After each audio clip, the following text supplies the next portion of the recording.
প্রতিশ্রুতির তাসের ঘর যখন হুড়মুড়িয়ে ভেঙে পড়ে তখন যুদ্ধের ট্রিলিয়ন ডলারের বিল মেটাতে হয় সাধারণ করদাতাকেই।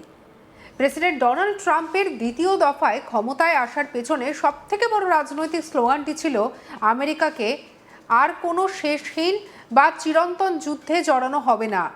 কিন্তু 2026 সালের জুলাইয়ের মাঝামাঝি দাঁড়িয়ে ওয়াশিংটনের ক্যাপিটাল হিল আজ এক চরম নির্মম সত্যের মুখোমুখি।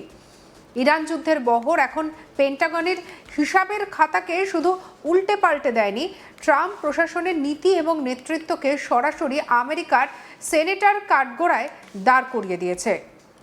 সেনেটে অ্যাপ্রোপ্রিয়েশন কমিটির তপ্ত শুনানিতে আমেরিকার প্রতিরক্ষা সচিব পিট হেগসেথকে যে মাত্রায় ক্ষোভ, বিক্ষোভ আর তোপের মুখে পড়তে হলো তা এক কথায় নজিরবিহীন। যে যুদ্ধের মেয়াদ কয়েকদিন বা কয়েক সপ্তাহ বলে দাবি করা হয়েছিল তা এখন 37.5 বিলিয়ন বা 3,750 কোটি ডলারের গিলে খাওয়া এক অন্ধকূপ। অথচ 3 মাস আগেও এই হিসাবটা ছিল 29 বিলিয়ন ডলার, আর যুদ্ধের প্রথম সপ্তাহে বেরিয়ে গিয়েছিল 11.3 বিলিয়ন ডলার। এই লাগামহীন খরচের খাতা এবং লাগাতার বাড়তে থাকা আমেরিকার সেনার লাশের কফিন দুই মিলিয়ে ওয়াশিংটনের রাজপথে এখন তীব্র রাজনৈতিক রক্তক্ষরণ শুরু হয়েছে। মঙ্গলবার 21শে জুলাই সেনেট অ্যাপ্রোপ্রিয়েশন কমিটির সামনে যখন পেন্টাগন প্রথম হেগসেথ উপস্থিত হন তখন তার কাছে সবথেকে বড় চ্যালেঞ্জ ছিল ট্রাম্পের প্রস্তাবিত 95 বিলিয়ন ডলারের নতুন বাজেট প্যাকেজটি পাশ করানো। এর মধ্যে সিংহভাগ অর্থাৎ প্রায় 87 বিলিয়ন ডলারই চাওয়া হয়েছে প্রতিরক্ষা এবং মধ্যপ্রাচ্যের যুদ্ধ পরিচালনার জন্য। হেগসেথ বারবার যুক্তি দেওয়ার চেষ্টা করেন এই অতিরিক্ত সামরিক তহবিল অত্যন্ত জরুরি এবং অবধারিত। তার মতে এই অর্থ না পেলে আমেরিকার সেনাদের বেতন আটকাবে, শেষ হয়ে আসা গোলাবারুদের ভাড়ার দ্রুত পূর্ণ করা যাবে না এবং চীন রাশিয়ার মতো প্রতিপক্ষ সামনে আমেরিকার সামরিক বাহিনীর মারাত্মক আঘাত হানার সক্ষমতা ভেঙে পড়বে। কিন্তু হেগসেথের এই লিখিত বক্তব্য শুরু হতেই পেন্টাগনের ভেতরের আসল ছবিটা প্রকাশ্যে চলে আসে। বৈঠক কক্ষে উপস্থিত যুদ্ধবিরোধী বিক্ষোভকারীরা একের পর এক চিৎকার করে বলতে থাকেন, ইরান এবং ফিলিস্তিনে আমাদের সন্তানদের ওপরে বোমা হামলা বন্ধ করো। বিক্ষোভ সামনে হেগসেথ যখন আবার বলতে শুরু করেন তখন সেনেটার প্রবীণ ডেমোক্র্যাট সদস্যরা তাকে রীতিমতো কোণঠাসা করে ফেলেন। ডেমোক্র্যাট সেনেটর প্যাটি মিউরো সরাসরি তোপ দিকে বলেন, এই যুদ্ধ এখন পুরোপুরি নিয়ন্ত্রণহীনভাবে পেঁচিয়ে যাচ্ছে। ট্রাম্প আমাদের 40 বারেরও বেশি বলেছেন যে একটা চুক্তি নাকি প্রায় হয়েই এসেছে, যুদ্ধ থামবে, আর তিনি আরও 70 বিলিয়ন ডলার চাইছেন যাতে আমরা অন্ধের মতো তার উপর বিশ্বাস রাখি। সেনেটর ডিক ডারবিনের প্রশ্নের মুখে বাধ্য হয়ে হেগসেথ 37.5 বিলিয়ন ডলারের খতিয়ান তুলে ধরেন বটে, তবে ক্যাপিটাল হিলের অন্দরের এবং গোয়েন্দা সূত্রের খবর প্রকৃত চিত্রটা আরও বহুগুণ ভয়াবহ। আমেরিকার একাধিক শীর্ষ সংবাদ মাধ্যমের গোয়েন্দা সূত্র দাবি করেছে পেন্টাগনের এই 37.5 বিলিয়ন ডলারের হিসেবের মধ্যে মধ্যপ্রাচ্যের ধস এবং ক্ষতিগ্রস্ত হওয়ার, আমেরিকার সামরিক ঘাঁটিগুলির পুনর্নির্মাণ খরচা, হরমুজ প্রণালীতে ব্যাহত নৌ বাণিজ্যের পরোক্ষ ক্ষতি এবং দীর্ঘমেয়াদে আহত সৈন্যদের চিকিৎসার বিশাল খরচকেই যুক্ত করা হয়নি।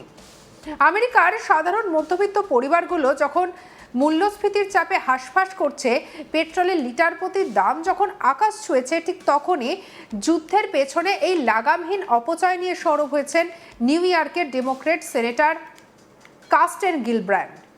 তিনি পেন্টাগনের প্রধানের মুখের ওপর প্রশ্ন তোলেন যে আমেরিকান পরিবারগুলো যখন সন্তানদের পাতে খাবার জোগাতে পারছে না তখন ট্রাম্প প্রশাসন সীমাহীন গোলাবর্ষণের জন্য হাজার হাজার কোটি ডলার চাইছে কেন? হেগসেথের একঘেয়ে উত্তর ছিল তিনি সঠিক সময়ে সঠিক বোমার জন্য বাজেট চাইছেন। এ বিষয়ে সেনেটর ডিক ডারবিনের সঙ্গে প্রতিরক্ষা সচিব পিট হেগসেথের কথোপকথন শুনে নেব। Do you have a new estimate about what the war has cost us so far in this, the 5th month of the first year of this war in Iran? Senator, the estimate we have as of today is $37.5 billion.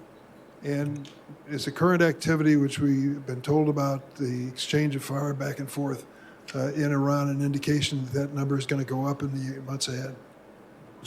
Some of that number captures additional O&M, mill pay, and other that would be anticipated through the fiscal year. So some of that anticipates what costs would be going out in the future as well. So the new number you've given me is what? $37.5 billion. And Senator. that represents the cost of the war through what period of time? Through now for certain aspects of it, but also mill pay, O&M, other anticipated costs through September 30th, Senator. General Kane, let me ask you a question.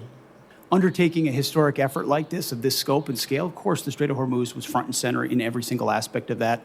Hence why one of our key objectives to begin with was to sink the entirety of Iran's Navy, which its conventional Navy was sunk. Now, you can't get rid of every single fast boat and every single machine gun and a fast boat or every single coastal cruise missile. So we acknowledge that if the state decided to become a terror state, shooting at commercial shipping, that would be an ongoing and contested part of the battle, to include their willingness to mine international water. Do you have a new estimate about what the war has cost us so far in this, the 5th month of the first year of this war in Iran? Senator, the estimate we have as of today is 37.5. কিন্তু Democrat senator Gary Peter's সরাসরি হেক্সেথকে এক ব্যর্থ প্রশাসক আখ্যা দিয়ে বলেন, Trump প্রশাসন মধ্যপ্রাচ্যে আরেকটি চিরন্তন যুদ্ধ উপহার দিয়েছে। পাল্টা জবাবে হেক্সেথ যখন চিৎকার করে বলেন যে পিটার্সের লজ্জা হওয়া উচিত এবং তিনি ট্রাম্প বিরোধী সিনড্রোমে ভুগছেন, তখন ওয়াশিংটনের রাজনীতিতে ক্ষমতার অন্দরের দেউলিয়াপনাটাই যেন প্রকট হয়ে ওঠে। পিট হেক্সেথকে শুধু যুদ্ধের বাজেট নিয়েই নয়, প্রশাসনিক অপদার্থতা এবং চরম দায়িত্বজ্ঞানহীনতার জন্য তোপের মুখে পড়তে হয়েছে।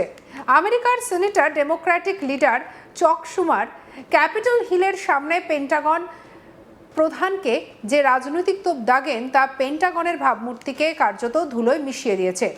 সুমারের বিস্ফোরক অভিযোগগুলি হলো, আজ পিট হেক্সেথকে সবচেয়ে বড় যে উত্তরটা দিতে হবে তা হলো তিনি কিভাবে গত সপ্তাহে আমেরিকার সেনাদের জন্য টেস্টোস্টেরন সাপ্লিমেন্ট বাজারে প্রচার চালিয়ে বেড়াচ্ছেন, যখন মধ্যপ্রাচ্যের যুদ্ধে আহত এবং নিহত সৈন্যদের আসল সংখ্যা আমেরিকানদের কাছ থেকে আড়াল করা হচ্ছিল। সুমারের দাবি অনুযায়ী গত বছরের পর এই যুদ্ধে অন্তত 450 জনের বেশি আমেরিকার সেনা গুরুতর আহত হয়েছেন, অথচ পেন্টাগন নিয়মিত সেই তথ্য গোপন করে যাচ্ছেন। ট্রাম্প নিজের সোশ্যাল মিডিয়া ট্রুথ সোশ্যালে 18 জন নিহতের তালিকা তুলে ধরে ঘটনাকে লঘু করার চেষ্টা করলেও প্রতিদিন ডেলাওয়্যারের বিমান ঘাঁটিতে নামছে নতুন নতুন কফিন। 19 বছর বয়সী পিএফএস ইসাবেলা গঞ্জালেস, 25 বছর বয়সী ফার্স্ট লেফটেন্যান্ট টাইলার ফিহান কিংবা 30 বছর বয়সী সার্জেন্ট মাইকেল ইমানুয়েল সুইন্টদের রক্তে ভেসে যাচ্ছে মধ্যপ্রাচ্যের বালুকাবেলা। এছাড়া পেন্টাগনের আভ্যন্তরীণ নীতিতে বৈষম্য তৈরির অভিযোগ উঠেছে হেক্সেথের বিরুদ্ধে। সেনেট কমিটির রিপাবলিকান চেয়ারম্যান সুসান কলিন্স খোদ পেন্টাগনের শীর্ষ পদে যোগ্যতা থাকা সত্ত্বেও নারী এবং কৃষ্ণাঙ্গ সামরিক অফিসারদের পদোন্নতি আটকে দেওয়ার নীতিকে গভীর উদ্বেগজনক বলে চিহ্নিত করেছেন। আপনার কি মতামত জানাতে ভুলবেন না। সাবস্ক্রাইব করুন আজ তাক বাংলাকে।